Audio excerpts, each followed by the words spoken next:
हज़रत आदम अलैहिस्सलातु वस्सलाम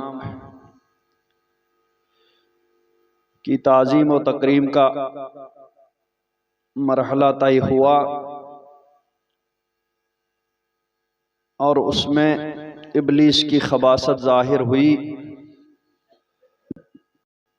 और वो अल्लाह तबारक व तआला की बारगाह से दूर कर दिया गया, उसकी रहमत से दूर किया। तो उसके बाद अल्लाह तबारक व तआला ने हज़रत आदम अलैहिस्सलातु वस्सलाम को जन्नत में भेजा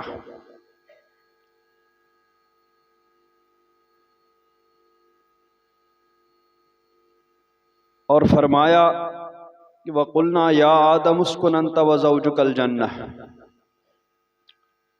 कि आदम तुम और तुम्हारी बीवी इस जन्नत में रहो।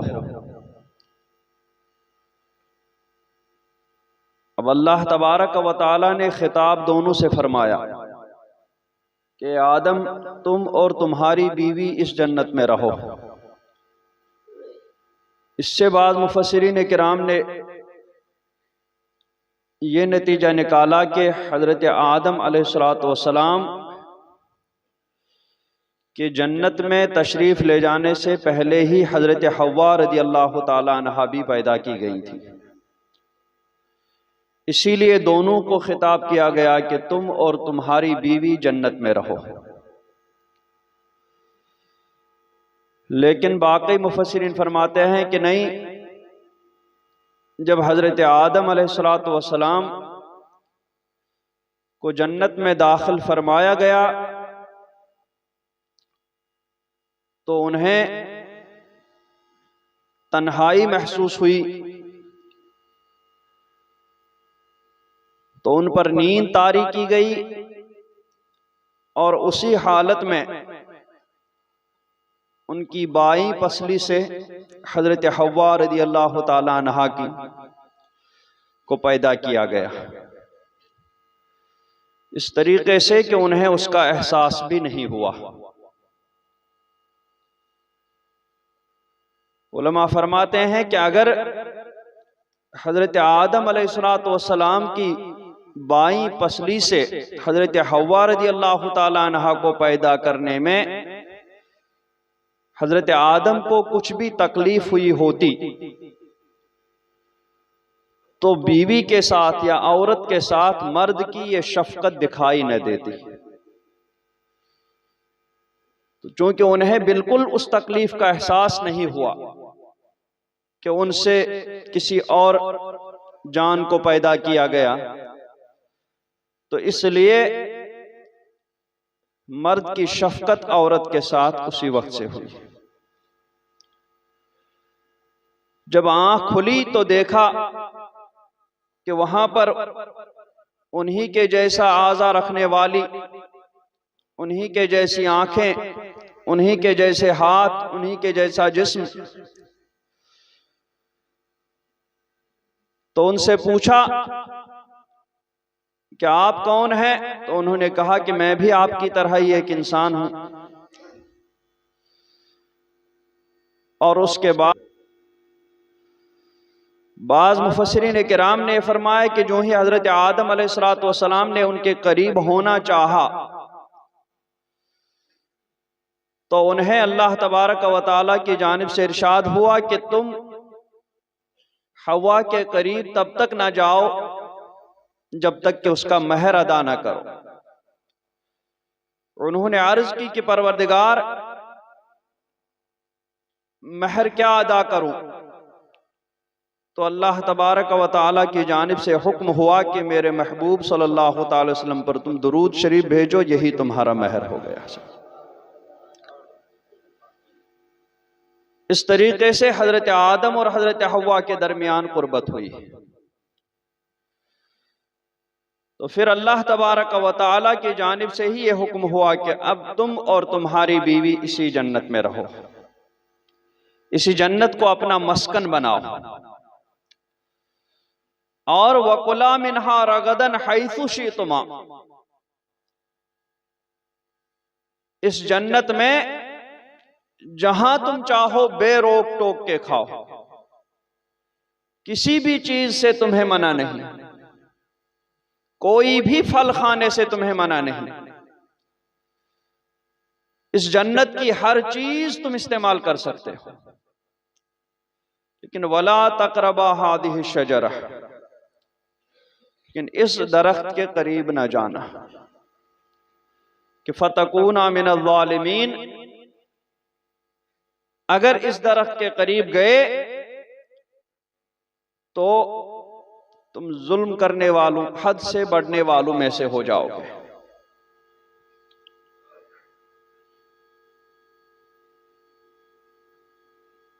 पहले तो पूरे जन्नत में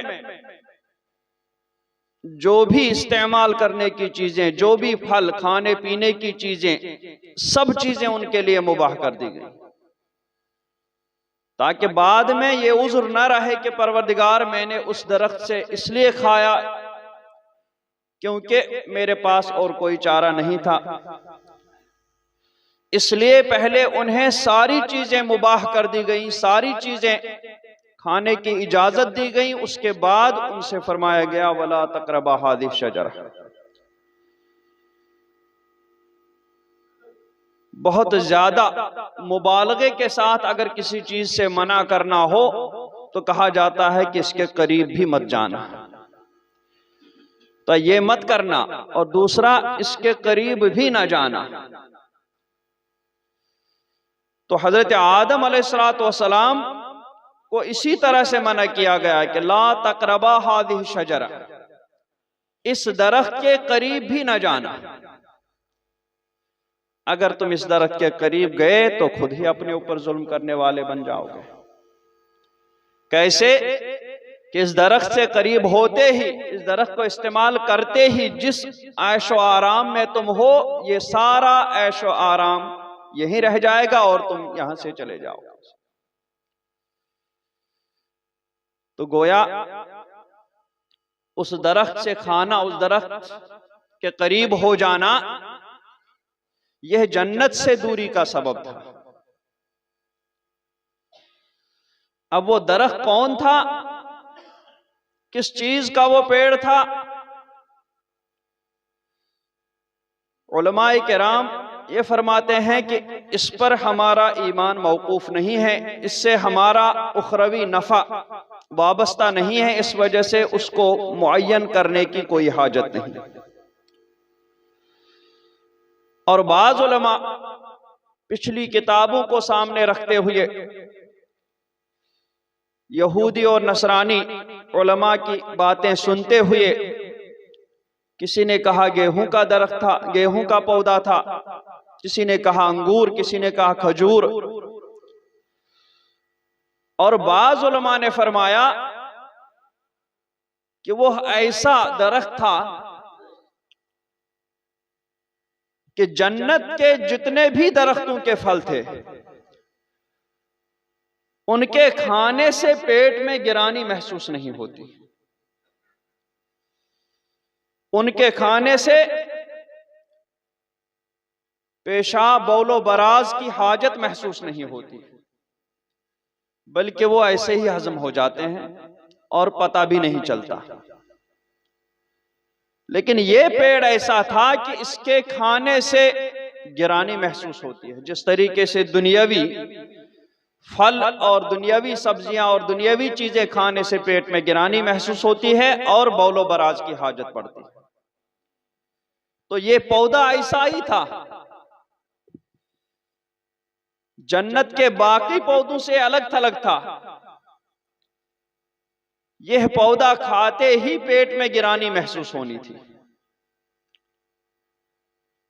तो हजरत आदम और हजरत हव्वा ने जो ही इस पौधे से खाया तो उन्हें गिरानी महसूस हुई। अब फरागत के लिए वो जन्नत में जगह ढूंढने लगे। अब जगह ढूंढते ढूंढते कहीं उनको जगह नहीं मिली और उधर हाजत शदीद होती गई, तो इस तरीके से अल्लाह तबारक व तआला की जानिब से उन्हें इरशाद हुआ कि यहाँ जन्नत में तो ये नहीं हो सकता, इसलिए जन्नत से बाहर इस दुनिया में ले आए गए कि यहां पर क़ज़ाए हाजत हो सकती है। तो गोया ये पौधा जन्नत में हमेशा रखने के लिए नहीं था, बल्कि जन्नत से निकाले जाने का सबब था। लेकिन शैतान आया हजरत आदम और हव्वा के पास और उसने हजरत आदम और हव्वा को इसका उल्टा बताया कि क्या मैं तुम्हें शजरे खुल्द का पता ना बता दूं कि जिसको खा करके तुम हमेशा यहीं रहोगे। और कसम खा करके कह दिया कि तुम्हें अल्लाह तबारक व तआला ने इस दरख्त से इसलिए मना फरमाया कि कहीं तुम हमेशा जन्नत में ना रहो, या इसलिए मना फरमाए कि कहीं तुम इस दरख्त से खाने के बाद बादशाह ना बन जाओ, क्योंकि इस दरख्त में अल्लाह ताला ने तासीर रखी है कि जो भी इससे खा देता है वो बादशाह बन जाता है, वो हमेशा जन्नत में रहता है। तो उसने बिल्कुल इसका उल्टा बताया इन लोगों को। तो अब ऐसे ऐशो आराम में रहने के लिए शैतान ने उनको उभारा कि इससे सिर्फ तुम्हें इसीलिए मना किया गया। लेकिन हजरत आदम अलैहिस्सलातु वस्सलाम को शैतान की इन बातों का असर नहीं हुआ और शैतान के कहने पर उन्होंने उस दरख्त से नहीं खाया। लेकिन उसके बाद वो फिर टहलने लगे हजरत हव्वा के साथ। जब टहलने में मशगूल हुए तो वो अल्लाह तबारक व तआला के इस हुक्म को भूल गए, क्योंकि अल्लाह तबारक व तआला ने दूसरी जगह इरशाद फरमाया फनसिया वलम नजिद लहू अज़मा, कि वो भूल गए और हमने उनका इरादा नहीं पाया। यानी उन्होंने उस दरख्त से खाया लेकिन भूल करके, ना कि कसदन और इरादतन। शैतान ने कसमें खा खा करके उनको कह दिया था खाने के लिए, लेकिन उलमा फरमाते हैं कि शैतान के कहने से तो नहीं खाया, बल्कि शैतान के कहने के बाद भी उस अल्लाह तबारक व तआला का हुक्म उनके जहन में रहा। लेकिन बाद में जब वो फिर टहलने लगे तो वो उनके जहन से निकल गया और वो भूल गए कि इस दरख्त से अल्लाह तबारक व तआला ने मना किया था, और इस तरीके से उन्होंने भूल कर उस दरख्त से खा लिया।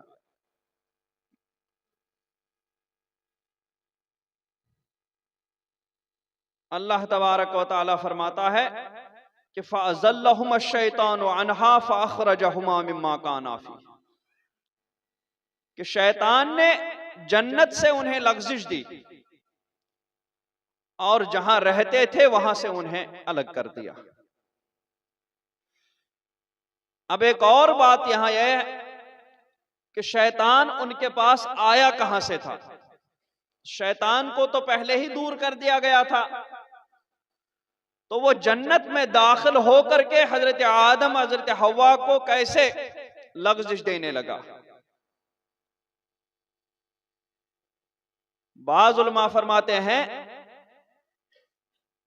कि जिस तरीके से वो पहले इज्जत और एहतराम के साथ जन्नत में दाखिल होता था, बिल्कुल आगे दाएं बाएं आगे पीछे उसके खुद्दाम रहते थे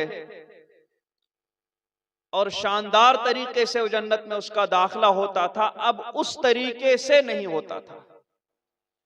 यानी इज्जत और एहतराम के साथ जन्नत में दाखिल होने से उसको मना किया गया था। बाकी चोरी छुपे वो जन्नत में भेष बदल बदल करके जन्नत में आया जाया करता था।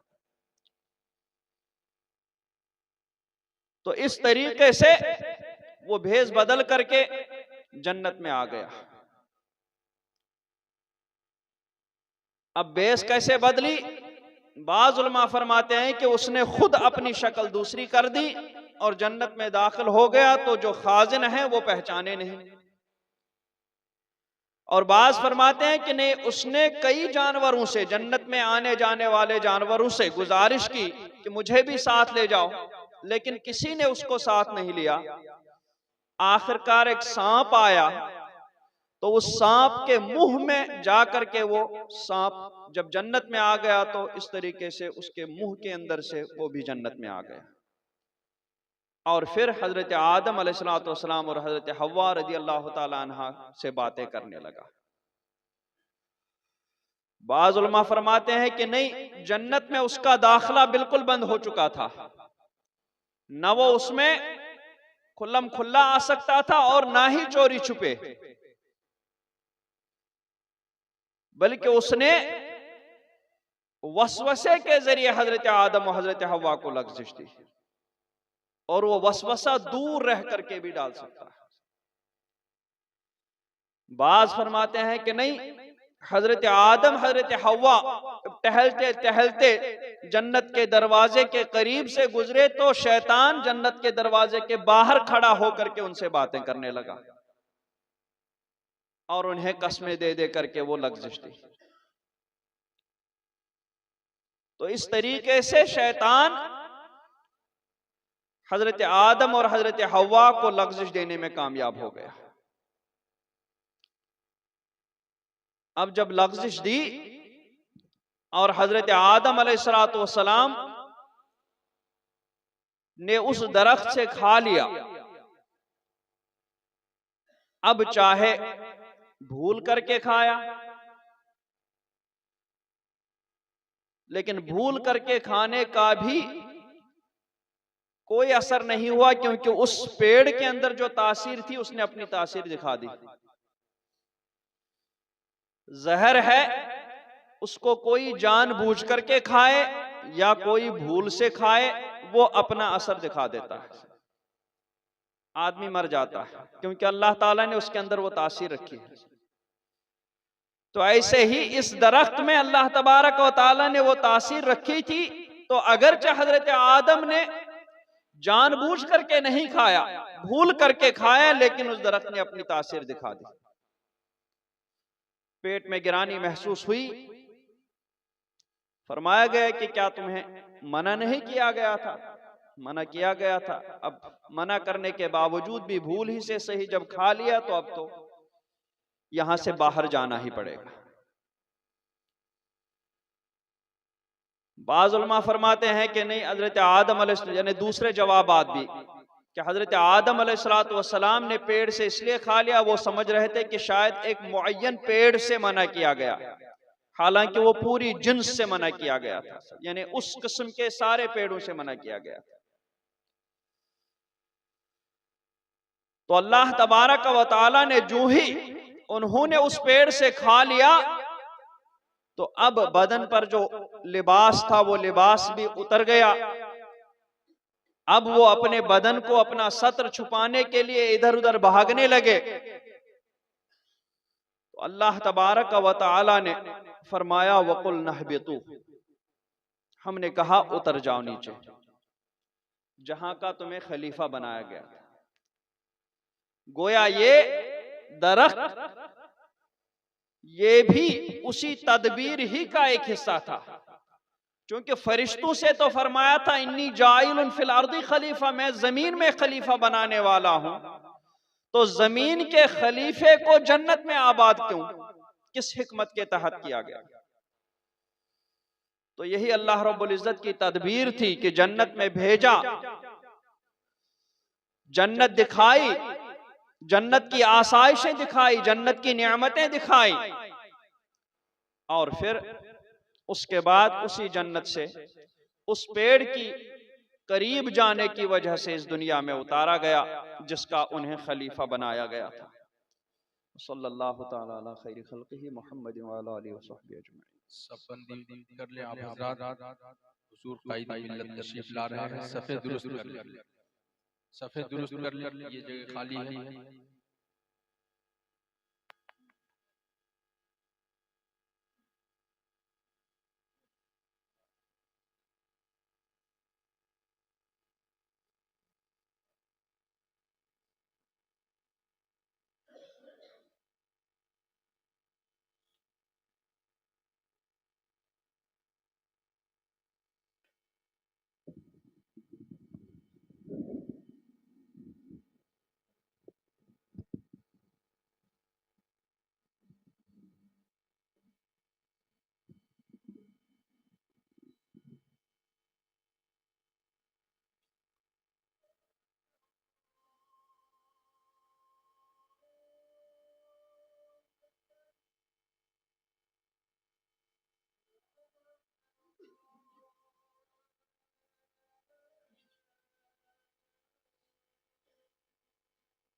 जब फरिश्तों के सामने हज़रत आदम अलैहिस्सलातु वस्सलाम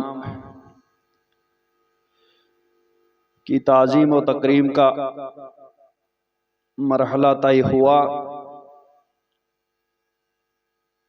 और उसमें इब्लीस की खबासत ज़ाहिर हुई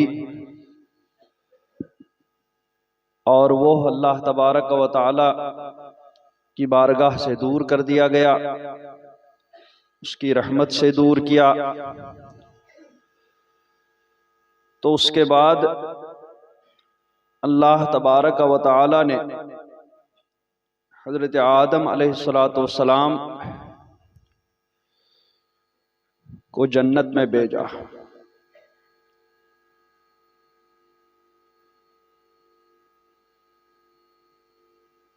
और फरमाया कि वक़ुलना या आदम उस्कुन अंत व ज़ौजुकल जन्नह, कि आदम तुम और तुम्हारी बीवी इस जन्नत में रहो। अब अल्लाह तबारक व तआला ने खिताब दोनों से फरमाया कि आदम तुम और तुम्हारी बीवी इस जन्नत में रहो। इससे बाद मुफस्सिरीन किराम ने ये नतीजा निकाला कि हज़रत आदम अलैहिस्सलातु वस्सलाम कि जन्नत में तशरीफ़ ले जाने से पहले ही हज़रत हव्वा रज़ियल्लाहु ताला अन्हा भी पैदा की गई थी। इसीलिए दोनों को खिताब किया गया कि तुम और तुम्हारी बीवी जन्नत में रहो।